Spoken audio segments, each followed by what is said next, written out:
Hey everybody, welcome back to the DVO Show, and I'm here with Ethan from Thirst Drinks. How you doing, Ethan? I'm doing really well. Great. Now I want to talk about real quick how we kind of got to meet up here. Yeah.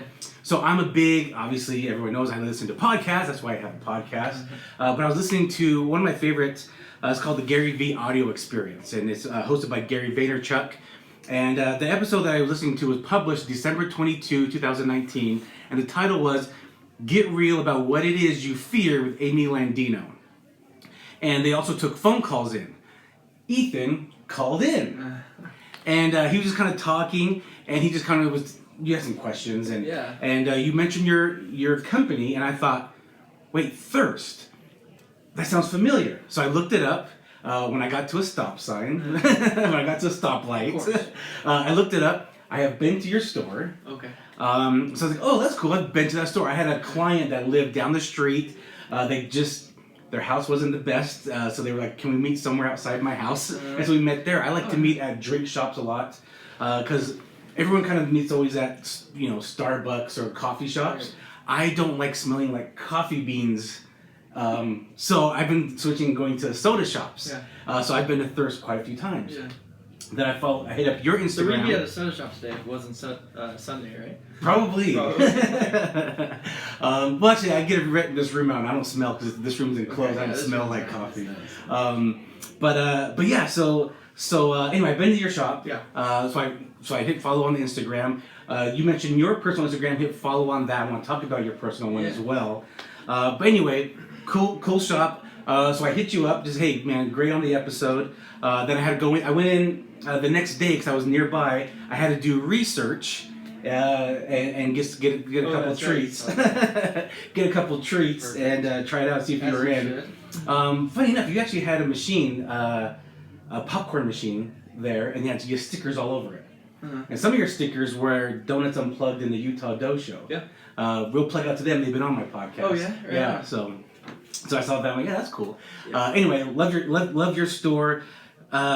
No, tell me, you called into the Gary V show. Why did you call in? What were you hoping to get? So I'll tell the story of how it happened. I was with one of my employees, and I don't usually, I like Gary's content, but I definitely don't ever consume it live. I don't know about you. I'm more of like at the convenience of me when it works for me. Podcasts, or I can go scroll through Instagram late at night when I'm laying in bed or whatever. I got a Facebook Live notification, weirdly enough, on my phone. Opened it up, just by chance. Something that I would typically not normally open up. Had one of my employees, I was like, hey, put my number in. I was busy doing something. Oh, okay. Forgot about it. 20 minutes later, I get a call from the little thing that says New York City.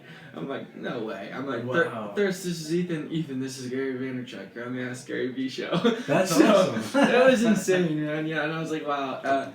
It was really cool to just talk to him, Right. Like, I didn't have a super clear question that I necessarily wanted to ask. Okay. But I was more like, it's been really cool to like get a lot of, reassurance and positivity from this dude over the last few years, and like it's cool to just talk to him in person. So it just fired me up. It was really fun. That's awesome. Now Gary, I love Gary's podcast. He really helped switch my mindset a little bit of my entrepreneurship, which really helped me out a lot. So I listen to his podcast every day. Oh really? And so it was really cool. I probably do too. It just depends on the day. I like, there's certain aspects of it that I like, and some that I get why people like it. For instance, like, I'm not as much into the motivational things every day. And so if I get since he does put out so much content, it's like, naturally there's going to be more motivational mindset episodes of his podcast. Right. But the ones I really appreciate are kind of the more tactful, like the more ones, not more tactful, ones packed with tactics. And, because dude, what I respect, and that's why I like him, what I respect about him is, he actually does know the tactics to build real, actual businesses, and he's not just really good with his words. On top of, he is good with his words, but he backs it up. And that's what I like most about him, and that's why I continue to listen to him, and that's why I like those episodes, because I'm actually doing it too. Yeah. And I like to know how he does it. It's nice. That's cool. Yeah. So now I want to switch gears into that and talk about your personal Instagram, which is Ethan from Thirst. It is. And you've got a lot of content about you running your business. Right. I like that. I was actually just consuming a bunch of it the other night, just kind of just watching a ton of your videos. You're talking about what you're doing. You plugged into one of your interviews with a new manager. You recorded that. Anyway, you're talking about how you run your business. Yeah. Which I like that. And so you talk about that. Then you also have the business itself. Yeah. Their Instagram and you guys got good stuff on there. You guys got some good stuff on there. Yeah. We've grown the majority of our business on the back of becoming part of the community on Instagram specifically. Okay. When our business started, it's really when Instagram started to kick off and grab all the fire. We jumped on it. We've produced a ton of content for it. We're a small business, but we have at the minimum one person all the time making full-time content for us. She works full-time, makes our content all the time, and additionally we have help, like she has assistants sometimes too. Yeah.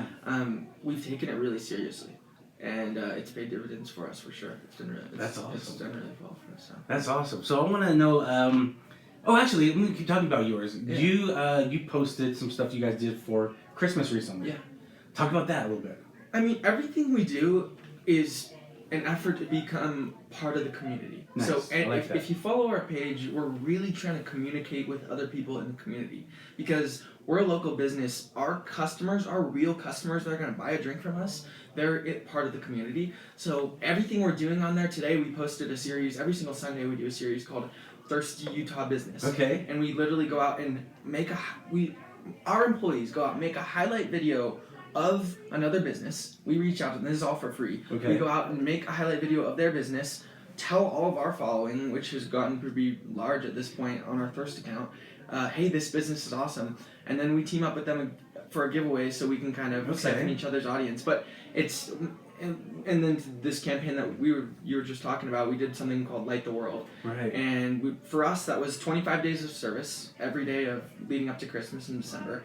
And then on Christmas morning, our day of service was delivering Christmas to 3 different families. And we had our followers kind of help us donate that. And again, we're just trying to become part of the community. And because that's where our customers are. And so that's why we make so much content. That's why we're always collaborating. That's why we're doing these extra series and extra things.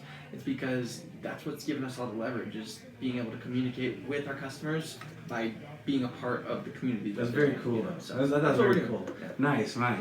Now, on that podcast, one thing that they mentioned that they were really surprised of is that you're only 23 years old. 22.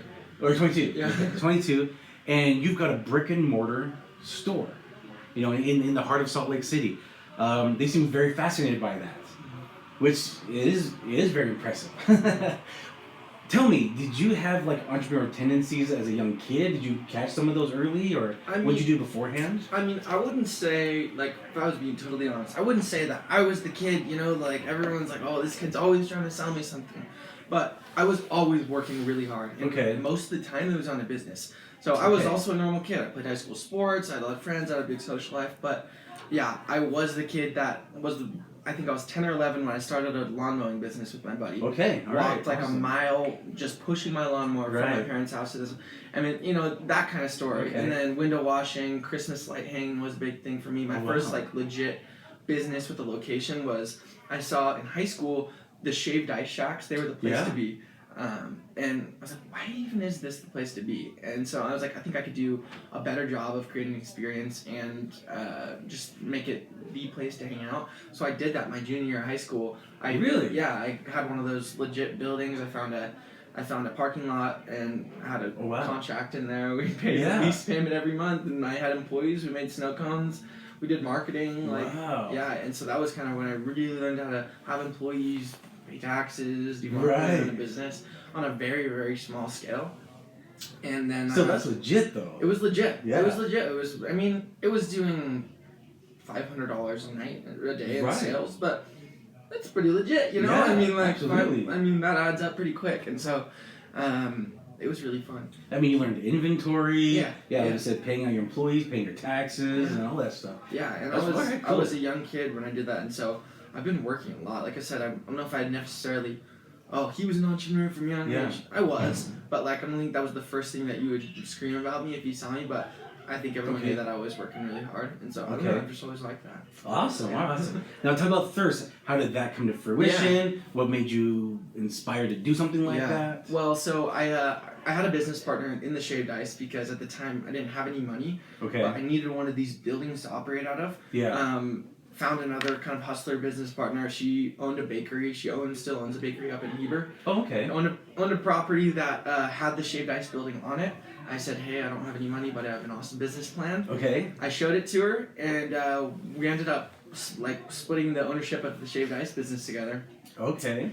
I was graduating high school. I was going to be a freshman. I was going to the University of Utah, and we were like, hey, at the time it was just these soda shops blowing up. Swig had started a few years back. Sure. Nothing had made its way to Salt Lake yet, and so we kind of saw a little gap in the market. We were both kind of excited entrepreneurs. She had just watched me work really hard at the Snow Cone Shack, and we kind of did away with the Snow Cone Shack and started working on Thirst. That was about 5 years ago. Oh, wow. 4.5 years ago probably when we started working on it, and then we opened about 3.5 years ago. Okay, awesome. Yeah, so we've been in business for about 3.5 years. We have our main store is downtown on 1300 South, just west of State Street. Yep. We have a location inside the Utah Jazz Arena, which I got that location about a year after we opened. That's when awesome. the Smart Home Arena was being remodeled. And then we have a little store at the University of Utah campus. And then one of the biggest parts of our company is we do catering. So we'll cater corporate events, weddings, and anything in between, birthday parties kind of deal. And we provide beverage stations and treats if you want them. So we have some rolling soda bars that will roll into this venue here and make drinks for all the customers that are coming in, or all the people for the wedding, or like I said, anything in between. And it's become really a large part of our business. That's it's kind of less glamorous and less in your face, but it's equal or more bottom line when you're actually cool, it's really cool. So someone call you for a birthday party or something like that, and you're like, hey, we want set up, and people come in and just order drinks. Everyone needs drinks at a wedding or any event. A lot of people in Utah don't drink alcohol, so that works really well. But a lot of times too, people like treats at their wedding. We do soft pretzels, we do cookies. Like these are things you have at events, and people a lot of times don't think where those kind of things come. So there's a big market for it. Yeah. And so you talk about Snow Cone Shack, and you talk about soda shop with treats. Did you have experience in the food industry before? Zero. No. Zero. I tell people all the time, like. Is something you like though? Or? Well, recently I bought a pretzel recipe. Okay. For soft pretzels over the last 6 months probably. Yeah. I bought it about 6 months ago-ish. I've since been a pretzel baker. You would think I was a baker. Everyone covered in flour 24/7. It's like, oh my god, you're probably like a professional baker. And I'm like, I know nothing about baking. I bought this recipe. I've been following it, and I've been selling it. I'm a good communicator. That's kind of my skill. Right. I'm communicating with my audience. I just made a video the other day on Instagram that it's not about your product or your service being bad. Right. It's good. I almost feel bad that people are like, oh my gosh, my muffins must not be great, or my Christmas light hanging business, I'm not good at hanging lights. No, you're good. That's why you built a business around it, so you must have received some positive affirmation. Okay, I like that. Your problem is communicating. Yeah. Your podcast is good. Whatever you're doing, it's good. Your artwork is good. It's just you need to communicate that to the people who want to buy your artwork or want to listen to your podcast. Yeah. And so that's what I'm doing in my business too. I don't think my competitors have worse products than me. Your product has to be good. Right. We all know that. Or you just, by being a good communicator, you just speed up the process of people not liking it. Yeah. But what we're doing at Thirst, I think, is a really, it's a good example. It's a good model of being able to communicate with your customers fast and on every platform and having no friction for them. Anyone, if people don't really do social media, that can't be the loss for Thirst. If you don't, we have a really popular Instagram page, but we also have a really powerful text list that we think we could sell any product at any time with. That's probably our biggest asset right now as far as communicating with our customers. Yeah, and people wouldn't think it. It's your Instagram. It's we have 15,000 followers, but in Salt Lake locally, that's a lot. You know, and we know that we built them the real way. You know, we didn't buy a single one of those. Those are like built organically from the community. And so, yeah, that's powerful. But we all know the organic reach. The stars have to align for you to get a message across through Instagram. Text is huge for us right now because marketers haven't ruined it. People still look at all their texts. We're bringing value through text. We're informing them about a special product or a coupon or something in between like that. We're bringing them value through text. So, I mean, any way we can communicate, but email, Facebook groups has done well for us. Influencers, we work closely with influencers. My point was, it's just about communicating. You know, it's just communicating with your customer. Like, if you're like thinking about it, like, if I actually wanted to tell them about this new product or service, like I couldn't, like that's bad, you know. And so we can sit, you know, on the flip side and be like, well, we could go to LinkedIn, we could go to Facebook groups, we could go to our influencers. You know, you should have all these ways, and you should do all of them if you're trying to sell them all. And so, yeah, that's really worked for us. It's interesting to that. So I showed my wife and my oldest. She just turned 16. Your Instagram pages. And first thing my wife did is she saw the pretzel with the pepperoni and cheese on it. She's like, oh my gosh, that looks amazing. And then my daughter, she actually scrolled to the top and looked, and she goes, oh, not bad. I said, what? She goes, they have 15,000 followers. And so that's funny, the difference. You know, my wife's looking at your content, my daughter's looking at your followers. You know? Now you talked about communication. Okay, it's 2020. Someone brand new, starting a business, or trying to brand themselves. What do you think is a key part of communication for them? I think you and Gary Vee says this. Like, you map your actions to your ambition. You know, like, we're trying to build a huge company, and like, we may not want to open a ton of more. We're opening a new store right now, so our focus right now is communicating the hell out of that to anyone and everyone around there. So that's our main focus. Can I ask kind of where you're thinking? Yeah, I mean, we haven't officially announced it, but it's up in Mill Creek on 33 minutes south. Yeah, so big new, our official second brick and mortar store. So it's a big step for us, and so we're trying to communicate that in every which way. Obviously, Instagram is still the player of our society. That is where the world communicates right now, like hands down, at least in our United States culture. But that doesn't mean we're not going to talk to people everywhere else. We're continuously working to build our text platforms, find every Facebook group and be a valued member in those groups, be part of the community. Continuously trying to find influencers that we can bring value to each other. Not every influencer wants to have our treats and drinks every day. And that's fine. But there's plenty of influencers that do, and we can have a good relationship with each other because they can help us communicate it to their following. We can get them free product. We can pay them, whatever, however we can communicate there. So I would say you kind of have to first decide how big you're trying to go. But obviously, Instagram is the player. You need to take that seriously. We've started on TikTok. We're trying to go everywhere there's attention. And so I would say Instagram. I would also say text is really real right now. It's like super real, and I think it's having a moment because it hasn't, like I was saying, it hasn't been ruined yet. There's not too many texts in the system. There's not too many businesses spending their money there. Definitely not the big businesses of the world. They don't have their money in the text market. Their budgets aren't there. And so it's a really interesting place to grab a lot of attention for relatively cheap if you know how to convert on it. And so I think influencers, like even just a personal brand, I think it's smart to, I was talking to, it's funny, like our business sells to a lot of moms, so I find myself working and talking with a lot of mom bloggers. But a really popular one in Salt Lake is called SLC Moms, and I was DMing with her after I put out a video. She's like, hey, I want to start out a text list.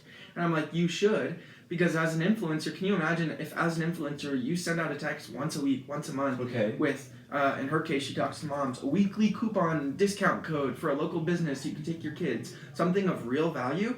And then when you go around, I was telling her, then you have all the leverage. If you have she has 50, 60, 70,000 followers. If you convert that into 25,000 text numbers, think how much leverage you have to now go work with a brand. So she sends out a weekly discount code to her followers that her followers love because they get a free item or whatever. Think how valuable that is to Thirst as a business, or any business, or a lawn care company, or anything in between. If you're an influencer, what what a business like mine is paying you for is your attention, is your followers, is the engagement, right? The better the engagement an influencer has, the more likely you want to pay it, right? Right. That's an asset. A text list can be a massive asset. If SLC Mom sends out a discount code about thirst, I'm going to get customers to my door. Yeah. You know, if it's a buy a drink, get a free cookie, that's going to work. Right. You know, and she can charge for that. And so I think it's important not only as a business but as an influencer and anyone. Communication is a huge leverage. Right. And text is a really powerful. Yeah, let me talk about that. You said it's not ruined yet. You know, and you're talking about like TV commercials, right? That's all ruined, right? Because most people don't watch commercials on TV. Yeah. They're either streaming or if they happen to be in a position where they watch something and a commercial comes on, they go to their phone. Yeah. Right? No one pays attention to the commercials on TV. Hardly anyone. Or emails. Like people used to open up every email. I remember I first got my first email like in late 90s. Right. And anytime I got an email, it was like once in a while, like, oh, cool. Right. You've got mail. I'm like, awesome. I'm popular. Yeah. Now it's like spam galore. Yeah. Is that what you're kind of talking Yeah, about? that's what I'm talking It's about. not really happening with text yet. Yeah, and I think everything too also has a moment. Like influencer marketing isn't as good now as it was before because influencers now people are starting to catch up, right? Yeah. Brands are now doing influencer marketing deals a lot, right? Yeah. Because they're all like, oh, this is how we sell stuff. It's not the same as it used to be. Now, cause I used to give the example, and this was literally 6 months or a year ago. I was telling my marketing team at Thirst about it. Think about it. We scroll through our feed like this fast on our friends post. Right, right. If you see an ad, a sponsored ad, a lot of times you go even faster. Right, right. Sure. But a lot of times, if you see an influencer, like if you're a fisherman, or if you're a fisher and there's a really popular pro fisherman that you follow, a lot of times you slow down to half the speed to look at his content. Right. Gotcha. You know, because you look up to him. But I think that moment's starting to go away because brands are realizing that influencers are so powerful. Yeah. Therefore, they're paying them to do every post that an influencer is posting as a brand deal. It's trying to sell something. Sure, you know what I mean? Sure, yeah. And so, I think that moment's kind of starting to go. It's still there, but I think it's going away from influencer marketing a little bit. I still think it's there for text though. Yeah. But the second you start seeing text from Coca-Cola about their new Diet Coke flavors or something like that. Flavor. Yeah, I mean, that's when I think the room for small businesses to work in there is going to be gone. Okay, that makes sense. Now, on the podcast, when you called in the Gary's Show, you at the end, you were talking about text. Text, I was. And you were kind of talking about how you think you're overpaying for it as well. Yeah. And he said he could help you out in Las Vegas. I don't know if is he able to help you out? He hasn't gotten back to me yet. Okay. So what I was saying to him was, I believe in text, but I'm trying. I think we're finding the place where it fits in for us, but it is expensive. Yeah. And what I think is best is picture messaging. You know, I think that makes kind of which is MMS versus SMS, which is a lot more expensive to send. I think it works I think it's the same reason Instagram or Facebook ads work better than Google AdWords, right? Because there's creative to go with the text, right? Well, I mean, because if you say, hey, try our new pepperoni pretzel, sounds good. But if you show that picture, my wife sees it. Hey, honey, and the cheese is melting. Can we go stop over here, get a pretzel over here? Yeah, I mean it's marketing, and so I'm trying to find a place that fits. I wish I was. I want to like buy a cell phone just for my business to have my customers like I literally might do this. Just text us at any time because I'm just trying to communicate with them 24/7. So I was trying to ask him.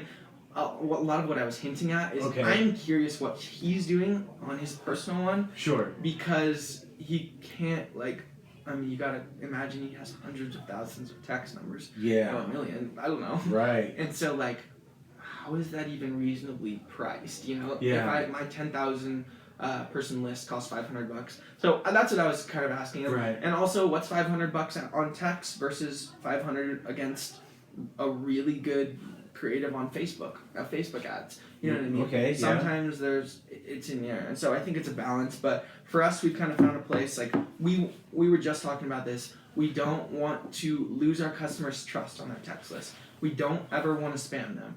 Sure.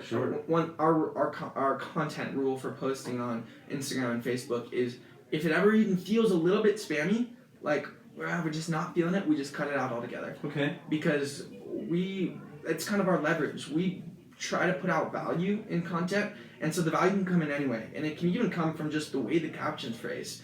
A picture of cinnamon rolls is a good example. We make cinnamon rolls every morning. I think there's a few different ways that you can put, and this is kind of, I guess, maybe a tip. I like to give out kind of small business tips about, especially marketing. That's where we found big success. Okay. I guess one tip when it comes to providing value as a small business, when you are ultimately trying to sell something, say we're trying to sell our cinnamon rolls, for example. Okay. There's several ways that you can get value from the cinnamon rolls. First off, you could hire a photographer or have someone on your team that's exceptional at photography. Okay. And the value could come just through food porn, right? It could be like drippy icing, and it could just look so delicious. Like, that's a real thing. Yeah, you know what I mean? Those things blow up on Instagram. Hashtag food porn is probably massive. Yeah. You know what I mean? The second thing is,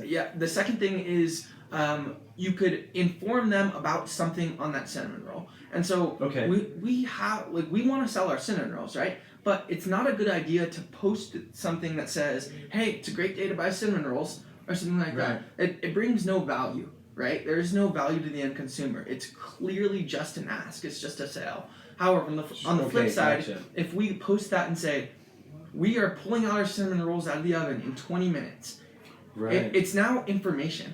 It's information or entertainment. Those are the two ways you bring value, right? Am I entertaining my audience with some food porn when it comes to this cinnamon roll specifically? Right. Am I food porning it and giving them a really delicious looking picture of my cinnamon roll? Or am I saying, hey, these are coming out in 20 minutes. If you want the hot ones, we're going to have 2 dozen. We're going to be selling out. That's information. Yes. That's right. You should be here now to get this. Or, hey, mention this post, buy one, get one free. Or something like that. We'll never. And I hope people will check out At Thirst Drinks to look at every one of our posts, every single one of them. If you look at the cap, you'll be like, oh, they're selling me this lemonade here. But in reality, we were telling you about the process of how we make fresh lemonade or whatever. Right. You know what I mean? That's not an actual post, but that's something we would do. Yeah. You know, and so we're always trying to bring value, which I think can get tricky. But if you kind of break it down into either inform them with something or entertain them with a video of, a picture that's delicious looking, in our case, if you're selling food. But yeah, I think that's a good way to bring value. And speaking of that bringing value, I think that is important. If you're posting something, have it bring value, not just, like you said, something salesy. Just bring value. It doesn't have to be, it can just, even if it's just something fun, just something fun, that can still bring value to just someone just swiping through, looking at random monotonous stuff, and then be like, oh, haha, exactly. Good one, Just, any type of value. And the good thing is, too, the algorithm's on your side. You know what I mean? Okay. And so a lot of people complain about it, but really the algorithm is the best thing that could possibly happen. If you're not bringing value, if your customers don't like it, then I'm really going to see it. You know what I mean? Right. And so that's why we post a lot. Like, we post in the summer when we were really ramping up the content, we were 5 times a day. Right? Instagram really was having a moment. We were posting 5 times a day, and everyone's like, how can you post that much? Isn't that annoying? Our followers are in love with us, though, because we're bringing value in every post. Yeah. We're working hard to either make these funny videos, either going out and filming an extra series, just doing more in an effort to bring constant value. Yeah. This definitely paid off. Well, that's good, and it's important. I was talking to my brother, and like I was telling you, we have a podcast, me and my brother together, and just kind of have fun topics. And I told him, keep posting, post something every day, multiple times a day. And he says the same thing too. Like, I don't want to be spammy. Right. And I said, listen, unless we only have 5 followers, no one's going to see every post we put. Yeah. No one's going to see it. It's just the way the algorithms are. Exactly. You're usually not going to see every single thing. That's why you got to put multiples out there. Yeah. Because of that. Yeah. And also, I think too, I was kind of, in one of the questions I asked Gary on the show is, look, I want to start putting out personal content because I want the leverage of doing well in one business to get in the next one. Yeah. I've really kind of realized, and I realized this through Thirst content over the last 4 years too, is don't make the decision for someone else that they don't care about what you're talking about. Yeah. And and then I started thinking about it. Sometimes I'll sit and watch, I'm not a big content consumer, but someone like Gary that I like, or some of these influencers that we're working with in our business, sometimes I'll find myself 35 minutes later, after watching 100 stories in a row, I'm like, those bastards just got me for so long. I'm like, wow, but I did that. So people are, and I'm a busy guy, so people are probably doing that. Right. You know, and so, yeah, I don't think that's a thing. And I have a hard time putting that much content out there just because I just, so 24 hours a day is just not enough for me, I think. Yeah, no, but I want to talk about that episode a little more too, because you mentioned something on there where you were talking about how you didn't want to come off as, I don't want to put words in your mouth, so you help me out, but you wanted to seem real. You didn't want to seem like some fake poser out there. Kind of the gist of what I got. Yeah, and I think what I didn't say in the podcast, or listening to it again, I think what I wasn't clear enough about is, for me, it's a lot of it. It's getting over the age thing for me. Okay. You know, I've been working for a long time. Yeah. For a long time, I've been I started, really just kind of committing to 50 hours a week. I don't put a number on how much I work. Sure. But it's just kind of what I've done. Yeah. It's just what I've been doing since I was probably 15 or 16. Very religiously. It's brought me the most joy. And so I feel like I know a lot about, at least, I like to really stay in my lane. What I don't like is people putting out that are my age, putting out a lot of motivational content. Because as much as I feel like I have experience, I haven't lived life as much as a lot of other people do. Sure. However, I have built a reasonably sized business. Right, yeah. And it isn't necessarily my first one. And I've found some real success as far as communication and marketing and building a team and experience. And so that's where I was kind of asking him, is how do I kind of stay in my lane and do it? And I think the answer was pretty clear. It's just, you're pretty much already doing it. It's kind of what he was saying. Absolutely. And, that's exactly what they were saying. Yeah, and so I think a lot of it was I wanted his affirmation. Yeah. And that's good. I got it. Yeah. I'll tell you one thing. What my mentor Rafa, what he told somebody in our organization one time, he was young, just getting started off in business, and he had the same type of fear, but I'm only 19. Yeah. And my mentor Rafa said, let's just say you're on a ship and you see someone drowning. And you throw them a lifesaver. Are they going to say, hey, they're drowning, right? Are they going to ask, wait, how old are you? Yeah. What do you do? Yeah. No, they're going to grab on to that life preserver and get pulled into safety. And so I always think about that all the time. I hear people talk about age. And so that's the one thing to think about. Just say, hey, you know what? You have a product or service people want. They don't care how old you are, right? You're putting out the results. There's nothing they can really doubt about it. And I like it too, because I feel like I'm related. I'm running a very small business that started from literally $0 to me working all of the shifts for the first year. Literally every single one. I believe it. And you get it. And so I think a lot of people have been in that same situation, and have had their back. I'm constantly, to this day, I'm opening a new location, I don't have a lot of money. You know what I mean? My back's often against the wall when it comes to expenses. And I think that's the case for a lot of small businesses. Yeah. You have to ride the fine line of keeping your business in business and also reinvesting in the things that are smart. It's hard. Yeah. It's really hard. You have to make payroll every week. You know what I mean? And some of these tactics I'm putting out, I actually think can help them make their payroll that week. Right. Because I've seen it happen in my business. My business partner has a very similar brick and mortar small business. Yeah. Similar tactics that we're doing at Thirst are being applied there, and she's really found success doing it. And I think it's real. It's very real. Yeah. And it's going to be interesting now, because I've been in your position where you kind of walk into a room maybe with other business owners or something like that, and you kind of feel like, I'm the youngest one here, and how serious are they going to take me? And then you're going to fast forward to me today, and you're going to feel like I'm one of the oldest people in this room now. and it's going to be that shift. And it's going to hit you one day, you're like, man, getting old sucks. Well, that's definitely going to happen. On one of your feeds, I really like this one. And you showed the steps of how you turned $80 into $800 in a day. Right. I found that very entertaining and also informational as well. Talk about that, because I did really like that one. I wanted to show real quick how good communication can turn into sales. Right, and I'm sorry to interrupt you, because I want people, this example, I want people to see just kind of the examples of what your content is. Because I really liked it. So sorry, go ahead. I'm trying to keep it real. Yeah. That's what I'm trying to do in my content. Which I loved. Yeah. Yeah, I think if I don't have the leverage of living life for a long time, at least I have the leverage of I'm actually out there doing it every day. Yeah. I'm under these same stresses that we were just talking about, right. that real business owners have. And so one of those things is, like we were just talking about, sometimes you got to come up with cash. Like fast. And the way to do that is, first, there's 2 steps really. I broke it down in the video. First is have a good product. And we were talking about this at the beginning. Your product's probably good if you have a business. Right. You know what I mean? Yeah. If you've had a business for more than 6 months and your product or service wasn't good, someone's told you by now. Right. You know what I mean? So, or at least we hope so. Yeah. Step 2 is being able to communicate. Uh-huh. You have to be able to communicate that product or service to your customers. And so what I showed in the video was me going out, spending $80 at the restaurant supply store on some ingredients of some soft pretzels that we sometimes bring in on feature. And so I went to the store, I spent that $80, and then while I was making the batter, I showed the steps of how I communicated that to my customers. So first I announced that we were having them that night on Facebook and Instagram, where we've put in work to be able to communicate them. We've built a following and become part of the community.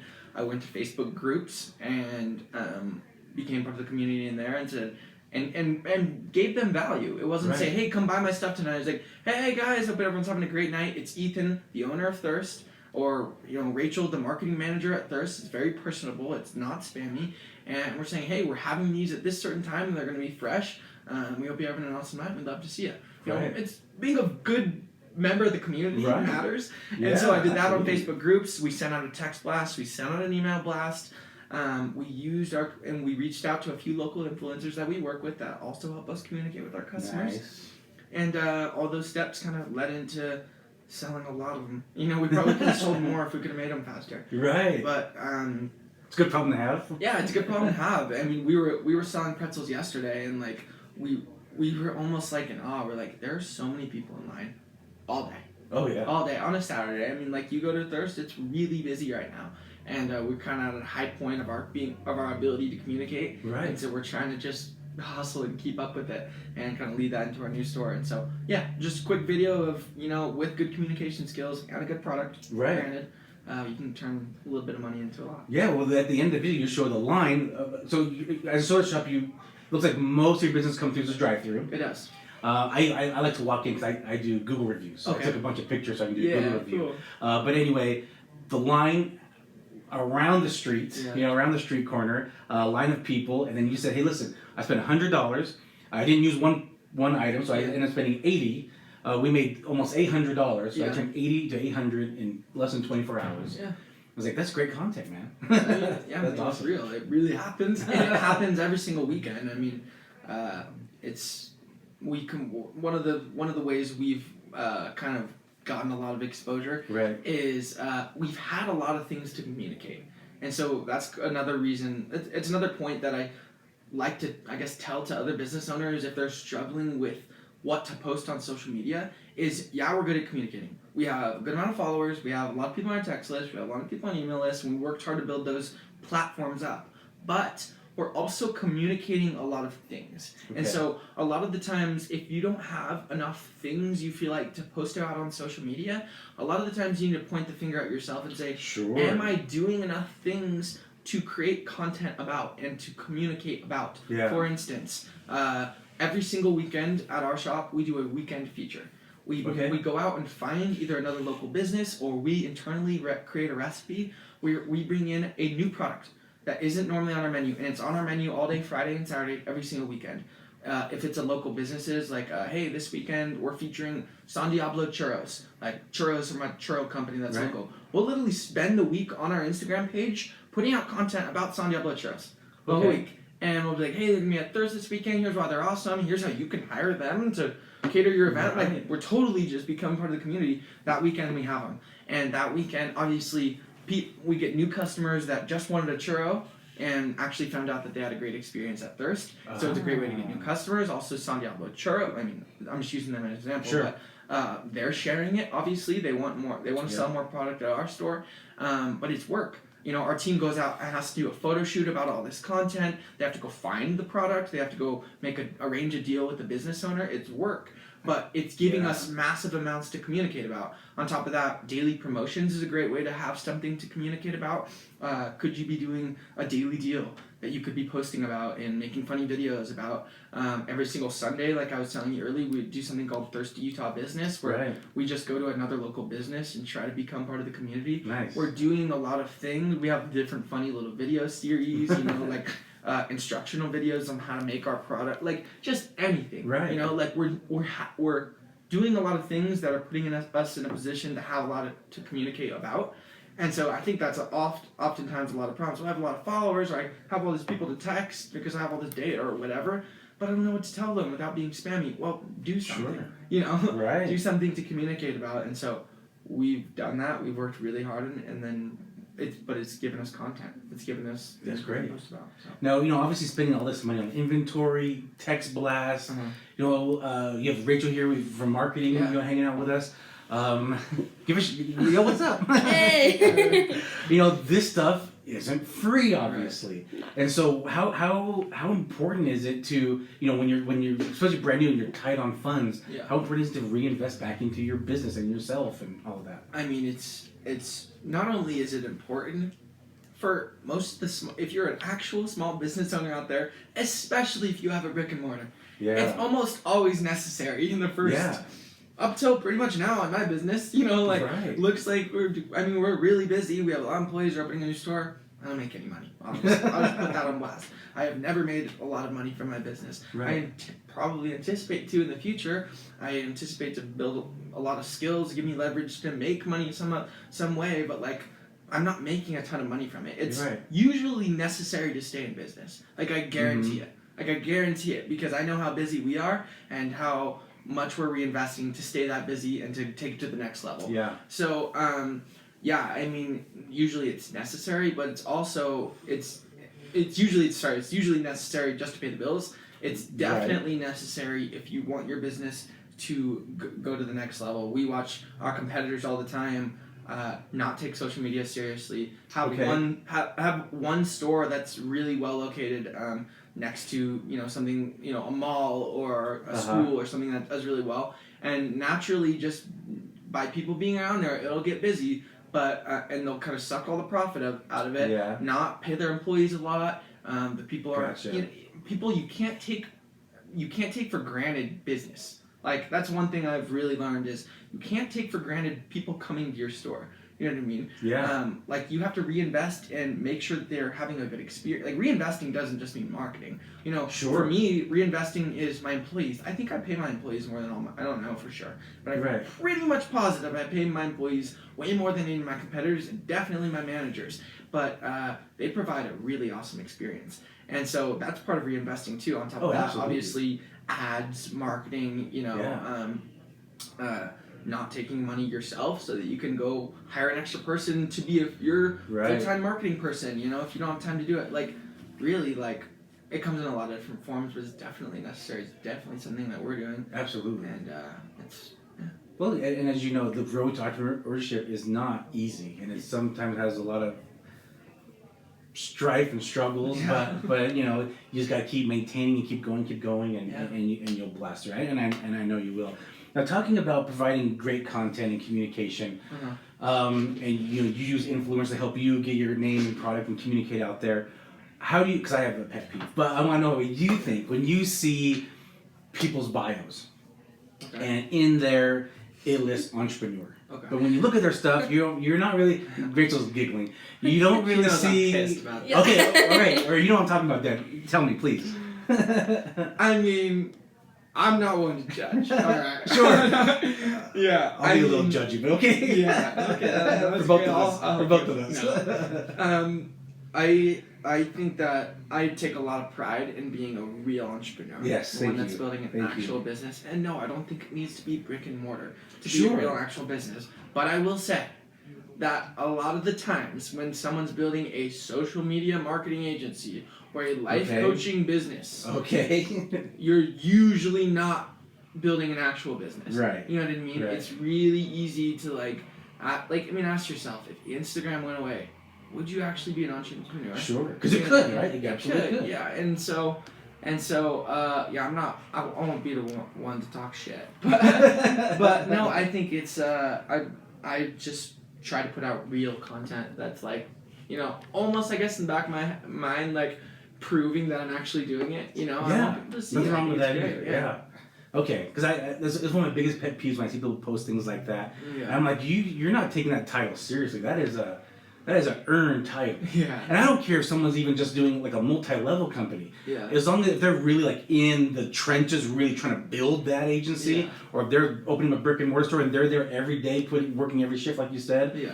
Or someone like me, where I do services, more of a service, and I'm out there networking, talking to people. If you're doing stuff like that, man, I give kudos to anybody because it's not easy. Right. But just to put that in your bio and then just, take selfies of you talking or posting inspirational quotes. Yeah. For me, it's just and you know what I was asking Gary, and I think it's hard to break through now.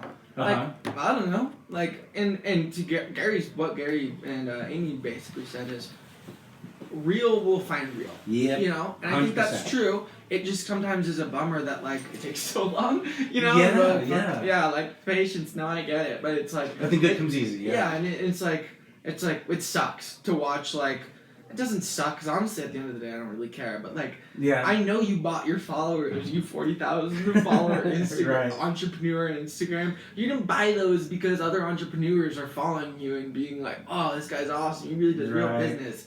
You're faking other fakers, or those are just fake altogether. You know? And so real find real, like you said, and people sniff out the posers eventually. Ethan, man, I appreciate your time, dude. This has been great. Yeah. Again, tell people where they can find you, the store, all of that. You can kind of give your plug out there. So my business is called Thirst. It's at Thirst Drinks. We're basically trying to create a model, create an infrastructure as a business that allows us to communicate with our customers on any level, in any way that we want to do that. And I think drinks and treats will always be something that people like. Oh yeah, especially someone like me. And I mean, my thing is, I don't even think we're a soda shop. I like to tell people we're not a soda shop. We're just more of a treat shop. I like that. You can get soda at Thirst. We make great soda mixers. But you can also get your favorite lemonade or sparkling water. Hot chocolate. Or hot chocolate. And everyone likes cookies, so if you don't like soda, that's no reason not to come to our business. In fact, if you don't, I don't even really drink soda at all. I'm the co-founder of the business. So we're just trying to be a good part of the community. We're trying to really communicate with our customers and bring value. And personally, on the other side, I'm just kind of documenting the journey. I like it. I'm just trying to show through and through just my tips and tricks. They're working on my business. I'd love for people to apply them to theirs, and just help out any way that I can. And I like that, like the idea of giving, right? Just giving information. We both know most people won't do anything with that. Yeah. But it does feel good to give back and it feels or good. to give. It feels good, and also like I think it's good to like selfishly, like if we had to be like super selfish and real about it in some ways. It builds us up. Like we want to build leverage. We want to be able to know everyone. We'll be helping everyone out. So we have this big community of people that want to help each other. Right. You know what I mean? Right. Like, let me help you with your business so that when I need your service or I need something that you know how to do, I'm good at marketing. I'm gonna put out all my best marketing tips. Right. But I want to be best friends with you, and you've got something that can help me out. I think that's beautiful. You know what I mean? Like, it doesn't have to seem scammy. You know, it's like we're just all trying to help each other out, and that's phenomenal. It comes full circle, is what I've seen. It comes full circle, helping each other out. Yeah. I gotta say, the cinnamon rolls are big, fresh every day. They're delicious. What's some of your favorite things at your shop that you like to? My current favorite thing right now is our soft pretzels. I got my hands on a really good soft pretzel recipe about 6 months ago. Nice. And it pairs really good with any drink that you're gonna. I like lemonade a lot, so I like. My favorite, if I was gonna give a pitch about Thirst, it would be you should try the Fresh Prince and the soft pretzel. All right. Because the thing I'm most excited about right now is, like I said, I got my hands on a soft pretzel recipe. It's amazing. Nice. It's really, I'm not a baker, but I've been whipping up thousands of pretzels over the last few months. And it's really good. The salty with the sweet is super good. Nice. And so there's something for everyone. I think we're really just trying to be, we're a brand and an experience. Like, we don't have we're selling delicious drinks and delicious soft pretzels, but you're not going to come to Thirst for some legendary, pastry or drink that's going to change your life. you're gonna have an amazing experience. Right. You're gonna meet good people. You know, it's gonna bring you value. You were hungry or you're thirsty, and it's gonna be super delicious. And you're gonna love following us on Instagram, and it's gonna be great to be friends. You leave with a smile, that's for sure. Where'd you come up with the names? 'Cause my favorite drink, I like root beer or ginger beer drinks. Yeah. So my favorite one is You're Killing Me Smalls. Okay. Yeah. And you know, it's a root beer based one. Where'd you come up with these names? Okay, so my business partner is also a huge hustler. Her name is Sierra McCleve. She's tied into a lot of my content. She's got more of a silent partner in Thirst, but she has another business. She has a lot of the names of drinks up at her store. Oh, okay. Yeah, and so they do like kind of a more limited version of the drink that we do at Thirst. All right. But almost all the same stuff. And so a lot of them came up there. A lot of them are just about my life. They're like pretty funny and popular one is the Frat Star. Okay. And so I was actually in a fraternity at the university. Okay. And so people grabbed that, or just I named our most popular drink, which is the Diet Coke with coconut and fresh lime. Okay. I noticed about two years into our business, 90% of the people coming through our drive-through in the afternoons were Suburbans with cars full of kids, Okay, mothers. Yeah. And so I really went after it. I named our most popular Nice. drink after them. I started a vlog series called Thirsty Mom. This is another thing about doing things to create content on. We created a series called Thirsty Mom TV. Okay. At the time, 21-year-old kid was running around with the camera talking to the thirsty moms. Just stuff, just putting out a lot of stuff. It's fun, and I just like to provide a good experience. Awesome. Well, Ethan, thanks so much for coming down today and talking with the listeners and viewers from the DVO show. And man, wish you just much success coming your way. All right, thanks so much. And you guys, thanks again for listening and watching. We'll talk to you later. Bye.